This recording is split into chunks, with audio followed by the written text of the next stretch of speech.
All right then. Hello everyone, as we are at the beginning of another week of trading on Monday, the 17th of June. Now there's a couple of things for us to go through over the course of this week. We do have two central bank decisions. We've got the RBA and we got the Bank of England. We'll start with the RBA, maybe in a little bit more detail now, and we'll break down the Bank of England a little bit later on in the week. We do have inflation figures out of the UK Wednesday morning. That expected to be back at 2%, which is obviously where they want it. Previous was 2.3, albeit slightly higher than consensus, but again, back at 2.3% is where the central bank wanted, and certainly down at 2% is where the central bank wanted. So those figures, you'd imagine, will play into their thinking a little bit when it comes around to Thursday. Obviously, we'll cross that bridge when it comes to it a little bit. Obviously, if this was to beat consensus and come in at 2.4%, that will alter our opinion of Thursday. If this comes in 1.6%, well then again it alters our opinion of Thursday. So we'll cross that bridge when it comes to it a little bit later on in the week when it comes to the Bank of England. But we'll start with the RBA today. Now, if you have a look at the RBA, I think on the balance of probabilities, it would kind of make sense for them to kind of keep their foot on the gas a bit in terms of hawkish rhetoric. Inflation not really coming down the way that they would want it. You can see the monthly CPI indicator across Australia we had on the 29th of May. Consensus was for it to be 3.4, previous 3.5, actual came in 3.6%, and has risen from kind of February, then into March, then into April. Well, we haven't got May's figures yet. We'll get that towards the end of this month. So we'll have to see what that has to say for itself when it comes around to that. Inflation is still at 4% year over year in Australia. So really, there is no need whatsoever for them to start turning a bit more dovish.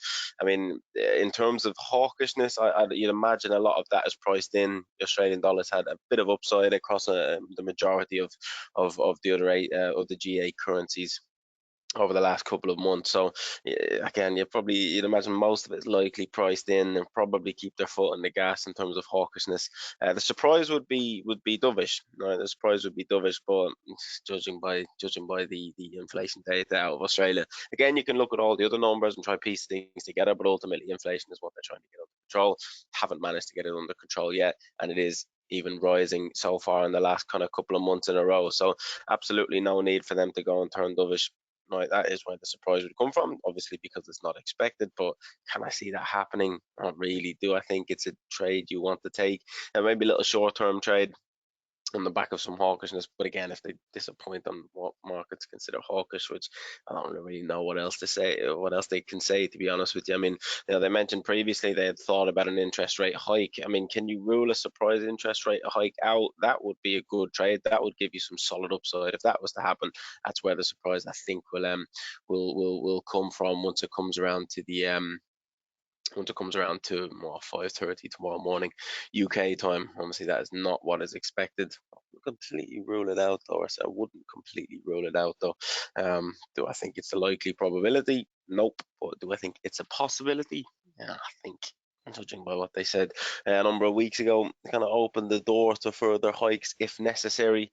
Do they view those inflation prints as necessary to hike interest rates? That is only a question they know. If they don't, they give a surprise hike, maybe get a bit of a short-term move off the back of some hawkish rhetoric in the statement, but maybe that's not really a trade you want to be in. Probably a wait and see from the RBA, but if you are up at 5:30 in the morning, definitely worth a look in the morning. Apart from that, then again, Bank of England, you got the Bank of England. Let's get back to these medium data releases where we can see, sorry, where am I at here? You can see that change from a couple of members voting for a cut and 7 voting for it to be unchanged. I reckon you might get another person jump over to the cut side of things. I mean, especially if inflation comes in line with consensus or below consensus, kind of opens up the door to it. So I would imagine probably a bit more of a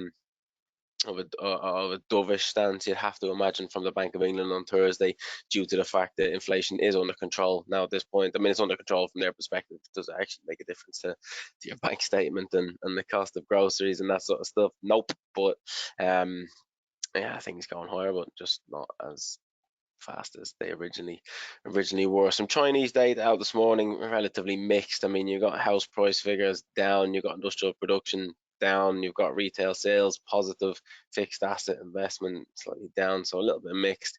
I don't know, too much to see there, but you come across to some charts and you just look at it's been pretty choppy across the board on the US dollar in recent weeks. You can see your Aussie, you can see your Kiwi, lack of clear direction. You can see Euro downside has helped, been helped along by the fact that the CAC Current has had solid downside off the back of some kind of political, I don't want to say turmoil, if it's probably not that severe, but certainly some difficulties on the political aspect of things in France has caused some downside for the stock index, and it has lost its title as Europe's biggest stock index. That goes back to the FTSE. Over the weekend, I was reading an article on Bloomberg. So US stocks, though, they still look like they want to push higher. You can see your S&P and Nasdaq; these things continuing to push higher. Not so clear on the Dow Jones and the Russell, but market's just chopping up here, comfortable trading at the highs. That kind of suggests to me that there's a possibility for this to move higher. And again, being long stocks isn't the worst thing in the world. Technical indicators here pointing towards this being long, again reinforcing a bit of a bias that we can continue to be long on stock indexes. Couple that with the fact that yields have had a big solid downside. That is kind of interest rates. You can track them as interest rates, and that should put a bit of negativity to the dollar, but the dollar has had a bit of positivity, maybe off the back of a bit of risk flows. But then you would see that filter off. Then you would see that filter through the stock markets, which hasn't really across your S&P and the Nasdaq. So that kind of interest rates being a little bit lower, you can imagine that stock indexes take enjoyment out of that. So probably continue to be long stocks over the course of this week. Not European stocks, American stocks. Downside pressure still on European stocks. Do you want to sell them at these prices?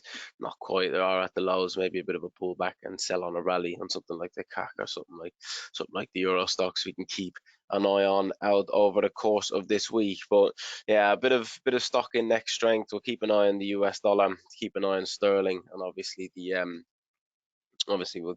keep an eye on the RBA on the overnight session. But US dollar strength at the minute, yield weakness, US dollar strength, stock index strength. For those of you like myself that look at cross asset correlations, it doesn't make too much sense. But yeah, you can. Not everything makes sense in financial markets, but US dollar strength to start the week. Maybe that's set to continue along with some strength in the equity market.